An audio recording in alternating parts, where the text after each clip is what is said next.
जय हिंद, वंदे मातरम। दोस्तों, कुंदन एकेडमी के हिंदी ज्ञान यूट्यूब चैनल में आपका स्वागत है। दोस्तों, आज हम मध्य प्रदेश सामान्य ज्ञान में मध्य प्रदेश के प्राकृतिक प्रदेश या भूभौतिक प्रदेश वस्तुनिष्ठ प्रश्न शुरू करने जा रहे हैं। देखिएगा, कल की क्लास में हमने वस्तुनिष्ठ के कुछ क्वेश्चन करवा दिया था। आज दूसरी क्लास है, वीडियो बन रही है वस्तुनिष्ठ प्रश्नों की। तो दोस्तों, सबसे पहले कल की वीडियो में पूछे गए जो प्रश्न थे उनके हम उत्तर बताने जा रहे हैं। उसके पश्चात जो है तो कंटिन्यू हम करेंगे। तो कल की क्लास में जो पूछे गए दो प्रश्न थे जिनको आपको बताना था, कमेंट बॉक्स में बताना था। तो देखेंगे उनके उत्तर सही हैं। मृदा अपरदन से सर्वाधिक प्रभावित जिला कौन सा है? ऑप्शन दिए गए हैं ग्वालियर, भिंड, मुरैना, श्योपुर। तो दोस्तों इन चारों ऑप्शन में जो सही आंसर है वो है कौन सा? मुरैना। वैसे तो श्योपुर, मुरैना, भिंड ये तीनों ही मृदा अपरदन से प्रभावित जिला है, क्योंकि ये चंबल के तराई क्षेत्र में है और ये तीनों ही प्रभावित है। लेकिन मुख्य रूप से मुरैना जो है तो सॉइल इरोजन से, मृदा अपरदन से प्रभावित जिला है। याद रखेंगे, मुरैना और भिंड जिलों में ही चंबल नदी उत्खात भूमि या बीहड़ या खड्डों का निर्माण करती है, जहाँ चंबल के डाकू वहाँ पनाह लिया करते थे और पुलिस से गोलीबारी किया करते थे। यही कारण है कि भिंड और मुरैना जिलों को बागियों के गढ़ के नाम से भी जाना जाता है। याद रखेंगे, भिंड जिला से ही पान सिंह तोमर का संबंध है। तो महत्वपूर्ण है, बातें याद रखेंगे, बहुत सारे इससे आंसर आपको मिलेंगे। आगे देखेंगे, अगला प्रश्न जो है, मध्य प्रदेश के किस भूभौतिक प्रदेश में मिश्रित मिट्टी पाई जाती है? ऑप्शन है मध्य भारत का पठार, बुंदेलखंड का पठार, मालवा का पठार और बघेलखंड का पठार। तो दोस्तों देखेंगे, मध्य प्रदेश का जो बुंदेलखंड पठार है यहाँ मिश्रित मिट्टी पाई जाती है। यहाँ मुख्य रूप से तीन मिट्टियों का मिश्रण है, लाल, पीली और काली मिट्टी का मिश्रण है। यही जो मुख्य रूप से भूमि है कम उपजाऊ भूमि है, इसे बंजर भूमि के रूप में भी जाना जाता है। मध्य प्रदेश में सर्वाधिक बंजर भूमि जो है तो बुंदेलखंड एरिया में पाई जाती है। तो महत्वपूर्ण है, याद रखेंगे। फिर देखेंगे, आज की क्लास में जो मुख्य रूप से हमको पढ़ना है मध्य प्रदेश के भूभौतिक प्रदेश या प्राकृतिक प्रदेश, तो थोड़ा हम यहाँ मैप आपको दिखाएंगे, मैप के माध्यम से कुछ जानकारी देंगे। क्योंकि मध्य प्रदेश में मुख्य रूप से तीन प्राकृतिक प्रदेश हैं, मध्य उच्च प्रदेश, दूसरा है सतपुड़ा मैकाल श्रेणी और तीसरा है पूर्वी पठार। फिर देखेंगे, जो मध्य उच्च प्रदेश था, जो पहला वाला प्रकार था, उसको 5 भागों में बांटा गया, जिसमें मालवा आता है। तो देखेंगे थोड़ा मैप के माध्यम से, ये एरिया जो है तो मालवा प्रदेश है, यहाँ लिखा भी हुआ है, ठीक है, परिचय हम दे रहे हैं। फिर देखेंगे, जो राजस्थान को स्पर्श करता है इधर जो है तो मध्य भारत का पठार है। फिर देखेंगे 2 हो गए, तीसरा जो है तो बुंदेलखंड का पठार जो कि अर्धचंद्राकार है, आधे चांद के आकार में है, ठीक है। फिर देखेंगे जो पीला वाला भाग है ये जो है तो रीवा पन्ना का पठार है। फिर इसके बाद देखेंगे ये नर्मदा सोन घाटी। तो इस प्रकार से ये 5 हो गए, मध्य उच्च प्रदेश के अंतर्गत आते हैं। नर्मदा सोन घाटी देखेंगे, ये पूरा एरिया नर्मदा सोन घाटी के अंतर्गत आता है। फिर देखेंगे ये पूर्वी पठार है, या इसी को बघेलखंड के नाम से जाना जाता है। और जो सबसे दक्षिण वाला भाग है, ये वाला जो भाग है, ये मुख्य रूप से सतपुड़ा मैकाल श्रेणी के नाम से जाना जाता है, सतपुड़ा श्रेणी के नाम से, ठीक है। तो इन्हीं से संबंधित जो है तो हम यहाँ की मिट्टी, यहाँ की जलवायु, यहाँ जो पर्यटन स्थल है, उद्योग धंधे हैं, बहुत सारी चीज़ों के ऑब्जेक्टिव प्रश्न बने हुए हैं, उनको हम बताएंगे। तो चलिए दोस्तों, आज के प्रश्नों को देखते हैं, कौन कौन से प्रश्न आए हैं, किन प्रश्नों का संकलन किया गया है। क्योंकि सभी क्वेश्चन कहीं ना कहीं आए हुए हैं, परीक्षा उपयोगी हैं और महत्वपूर्ण हैं। आगामी मध्य प्रदेश में जो भर्तियां आने वाली हैं उसके लिए तो बहुत ही महत्वपूर्ण है, रामबाण सिद्ध हो सकता है दोस्तों। इसलिए महत्वपूर्ण प्रश्नों के कारण आप वीडियो को जरूर शुरू से अंत तक देखेंगे, इसमें आपको बहुत ही फायदा मिलने वाला है। पहला प्रश्न देखते हैं दोस्तों आज के इसमें वीडियो में, निम्न में से किसे गंगा तथा नर्मदा का जल विभाजक माना जाता है? किसे गंगा तथा नर्मदा का जल विभाजक माना जाता है? कैमूर का गार, भांडेर का गार, ए एवं बी दोनों, इनमें से कोई नहीं। तो दोस्तों इस प्रश्न का सही आंसर क्या है? देखेंगे ए एवं बी दोनों। कैमूर और भांडेर श्रेणियां जो है रीवा पन्ना के पठार के अंतर्गत आती हैं, और रीवा पन्ना का पठार जो है तो गंगा और नर्मदा के जल विभाजन का कार्य करता है। थोड़ा मैप के माध्यम से दोस्तों यहाँ सीखेंगे और देखेंगे चूंकि नर्मदा नदी जो है तो उत्तर की ओर बहती है, ऐसा देखा होगा। यहाँ देखेंगे इस क्षेत्र से यमुना, और यहाँ पास प्रयागराज में देखेंगे गंगा और यमुना का संगम है। इसके पश्चात देखेंगे कि गंगा जो है इधर मैदानी भागों में बह रही है, लेकिन नर्मदा जो है पूर्वी पठार या बघेलखंड अनूपपुर जिले से देखेंगे इस एरिया से बहती है, और नर्मदा सोन घाटी होती है देखेंगे इस इधर बहती है। तो जो नर्मदा नदी है और गंगा नदी है, देखेंगे इन दोनों के बीच में यदि कोई है तो भंडेर श्रेणी है और कैमूर श्रेणियां हैं। तो रीवा पन्ना का पठार जो है तो बीचों बीच है, अतः गंगा का जल इधर नहीं आ सकता है और नर्मदा का पानी उधर नहीं जा सकता है। यही जल विभाजन का काम करती है। तो आशा करता हूँ बात समझ में आई होगी दोस्तों। तो चलिए चलते हैं, इस प्रश्न का सही आंसर क्या हुआ, ए एवं बी दोनों।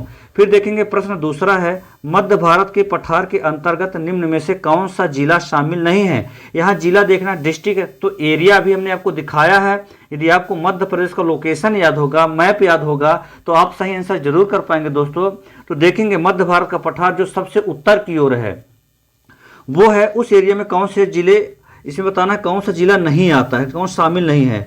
तो ऑप्शन है इंदौर, भिंड, ग्वालियर और चौथा ऑप्शन कौन सा है, देखेंगे शिवपुरी। तो इन चार ऑप्शन में देखेंगे जो भिंड है मध्य भारत के पठार में आता है, ग्वालियर भी आता है, शिवपुरी भी आता है। इंदौर एक ऐसा क्षेत्र है जो कि मालवा के अंतर्गत आता है, याद रखेंगे। अतः इस प्रश्न का सही आंसर क्या होगा, इंदौर होगा।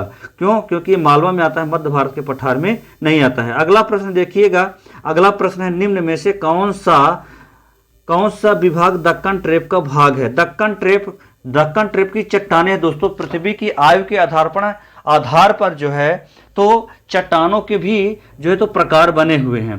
तो कई प्रकार की चट्टानें हैं, जैसे एक क्रम से हम आपको सुना रहे हैं, सुनेगा। आर्कियन क्रम की चट्टानें जो कि पहली चट्टानें हैं। आर्कियन क्रम की चट्टानों को आद्य महाकल्प की चट्टान भी कहा जाता है, क्योंकि ये प्रारंभिक चट्टानें हैं। इसके पश्चात फिर धारवाड़ क्रम की चट्टानों का निर्माण हुआ, फिर उनके अपक्षरण से कुड़प्पा क्रम की चट्टानों का निर्माण हुआ, फिर कुड़प्पा के बाद जो है तो विंध्यन क्रम की चट्टानों का, विंध्यन के बाद गोंडवाना क्रम के चट्टानों का, फिर दक्कन ट्रेप की चट्टानों का, फिर टर्सरी और क्वार्टरनरी क्रम की चट्टानों का निर्माण हुआ। तो देखेंगे कहा जा रहा है कि दक्कन ट्रेप की चट्टान कहाँ पाई जाती है, मुख्य रूप से तो मालवा क्षेत्र में, याद रखेंगे। दक्कन ट्रेप की चट्टानों की सबसे प्रमुख विशेषता है क्योंकि ये लावा के जमाव से निर्मित चट्टानें हैं। यही कारण है कि मालवा क्षेत्र की मिट्टी काली है। काली मिट्टी जिसे काली करेल की मिट्टी कहा जाता है, चेरनोजम कहा जाता है, रेगुर मिट्टी कहा जाता है, काली कपास की मिट्टी के नाम से भी जाना जाता है। तो यही कारण है कि मालवा क्षेत्र सर्वाधिक कपास के लिए उत्पादन के लिए भी जाना जाता है। तो मालवा में काली मिट्टी पाई जाती है, कारण क्या है, दक्कन ट्रेप की चट्टानों की वजह से।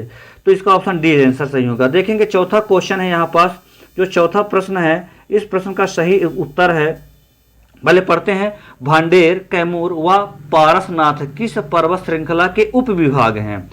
देखेंगे भांडेर, कैमूर और पारसनाथ किस पर्वत श्रृंखला के उपविभाग। तो याद रखेंगे भारत के बीचों बीच से विंध्याचल पर्वतमाला गुजरती है, जो कि ये अवशिष्ट पर्वत के रूप में है। अवशिष्ट कह सकते हैं जो धीरे धीरे क्षरण जिनका हो रहा है, जो नष्ट हो रहे हैं धीरे धीरे। तो भारत में देखेंगे विंध्याचल पर्वतमाला की मुख्य रूप से कहें तो कई श्रेणियां हैं, जो कि मध्य प्रदेश में पारसनाथ, कैमूर, भंडेर और जो है तो विंध्यन श्रेणी यहाँ मिलती हैं। तो देखेंगे इस प्रश्न का सही उत्तर है विंध्याचल पर्वत श्रेणी, याद रखेंगे। भंडेर और कैमूर जो है तो और पारसनाथ विंध्याचल पर्वतमाला की श्रेणियां हैं, जो कि रीवा पन्ना पठार के अंतर्गत भंडेर, कैमूर आती हैं। आगे देखेंगे अगला प्रश्न है, पृथ्वी की प्रारंभिक चट्टानें मध्य प्रदेश में कौन सी है। याद रखेंगे जब पृथ्वी की उत्पत्ति हुई थी तो मध्य प्रदेश जो है, चूंकि मध्य प्रदेश प्राचीनतम गोंडवाना लैंड का भूभाग है, याद रखेंगे।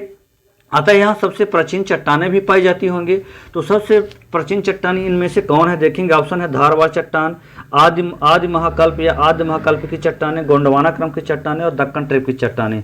देखेंगे हमने अभी आपको चट्टानों का क्रम भी सुनाया है, बताया था कि आद्य महाकल्प या इनको ही आर्कियन क्रम की चट्टानें कहा जाता है, आर्कियन युग की चट्टानें, जो कि प्रारंभिक महाकल्प की हैं। ठीक है दोस्तों, आर्कियन महाकल्प जो है तो आर्कियन युग किस में आता है, प्री पैलियोजोइक युग में आता है। ठीक है, pre Palaeozoic, Palaeozoic, Mesozoic, Cenozoic और नियोजोइक।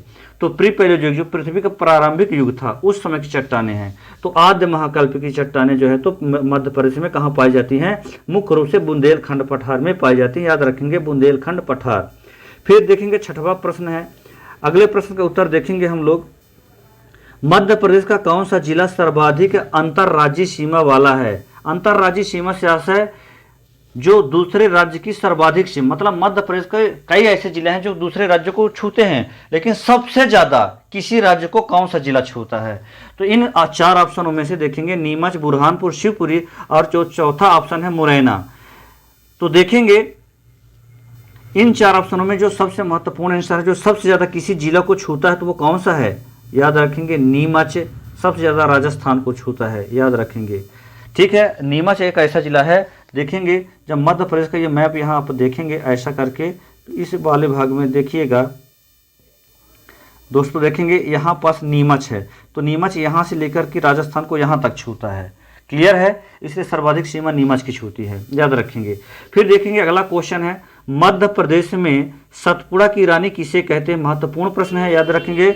मध्य प्रदेश में सतपुड़ा की रानी किसे कहते हैं? मानधाता को, पचमढ़ी को, अमरकंटक को, धूपगढ़ को, याद रखेंगे। इसका सही आंसर क्या होगा? आप भी कमेंट बॉक्स में दोस्तों आंसर देते रहेंगे, और मैं तो बता ही रहा हूँ, सही प्रश्न का उत्तर आप भी देते रहेंगे। सबसे पहले आप देंगे, उसके बाद मैं दूंगा।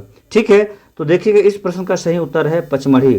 पचमढ़ी को सतपुड़ा की रानी या मल्लिका कहा जाता है। यह मध्य प्रदेश की एकमात्र ग्रीष्मकालीन राजधानी है। इसको पर्यटकों का स्वर्ग भी कहा जाता है और एकमात्र हिल स्टेशन है। तो बहुत महत्वपूर्ण जानकारी है, क्योंकि मध्य प्रदेश की सबसे ऊंची चोटी धूपगढ़ पचमढ़ी में ही आती है, जो कि महादेव पर्वतमाला की सबसे ऊंची चोटी है।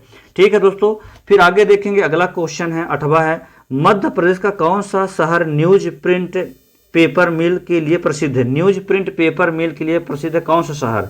देखेंगे नेपानगर, देवास, भोपाल, महेश्वर। तो पहले ही इसका आंसर मिल गया आपको दोस्तों, कौन सा क्वेश्चन इसका आंसर होगा?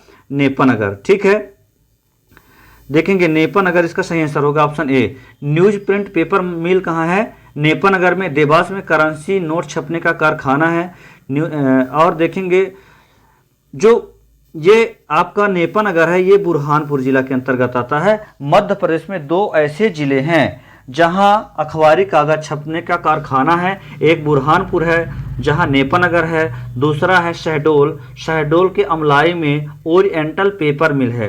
तो ये सारी चीज़ें महत्वपूर्ण है, याद रखेंगे दोस्तों। अगले प्रश्न का आंसर हम लोग देखने जा रहे हैं। 9वां प्रश्न है, देखिएगा, पृथ्वी की सबसे पुरानी श्रृंखला मानी जाती है विंध्याचल, सतपुड़ा, महादेव, अरावली।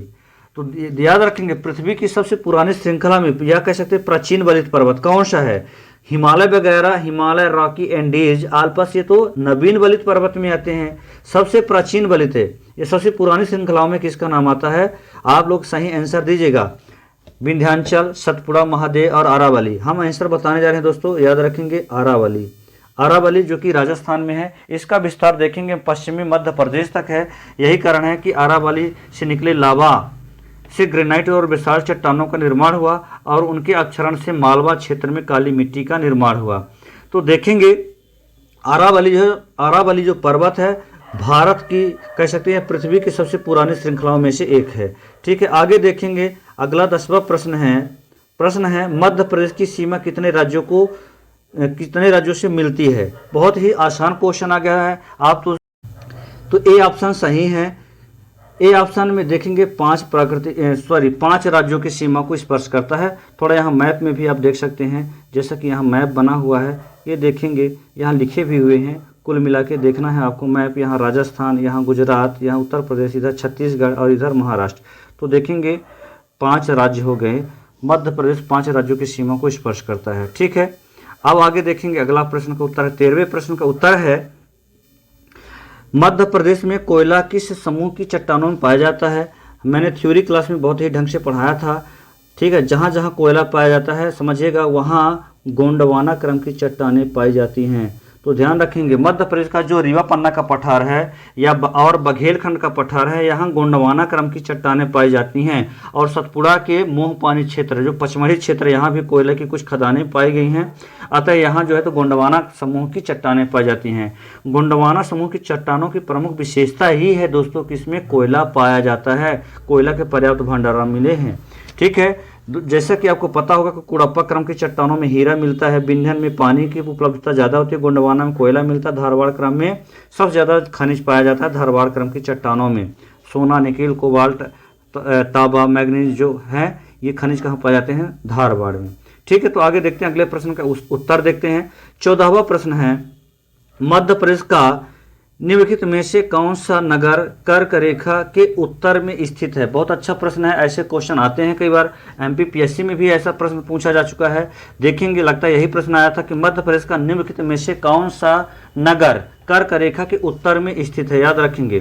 तो देखेंगे रीवा है, रतलाम, भोपाल और इंदौर। देखेंगे कर्क रेखा बीचों बीच से गुजरती है, रतलाम से निकलती है और भोपाल से तो स्पर्श करके निकलती है, इंदौर दक्षिण में आ जाता है और रीवा जो है तो उत्तर की ओर है।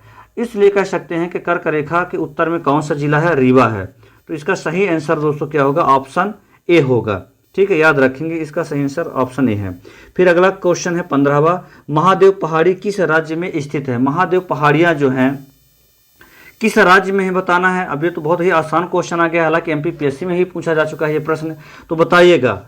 तो इसका सही आंसर आपको पता ही होगा कि महादेव पर्वत पर, अभी हमने बताया था कि मध्य प्रदेश में है जो पचमढ़ी है, पचमढ़ी में स्थित धूपगढ़ चोटी जो कि मध्य प्रदेश की सबसे ऊंची चोटी है, 1350 मीटर इसकी ऊंचाई है। ये मध्य प्रदेश में स्थित महादेव पहाड़ी पर है, याद रखेंगे, महादेव पहाड़ी पर स्थित जो है तो धूपगढ़ सबसे ऊंची चोटी है। तो फिर देखेंगे अगला प्रश्न है 16वां क्वेश्चन है, नर्मदा घाटी किन पर्वत श्रृंखलाओं के मध्य स्थित है? नर्मदा घाटी किन पर्वत श्रृंखलाओं के मध्य स्थित है? बहुत अच्छा क्वेश्चन है। आप बताएंगे कि नर्मदा जो घाटी है किस पर्वत श्रृंखला के मध्य में है?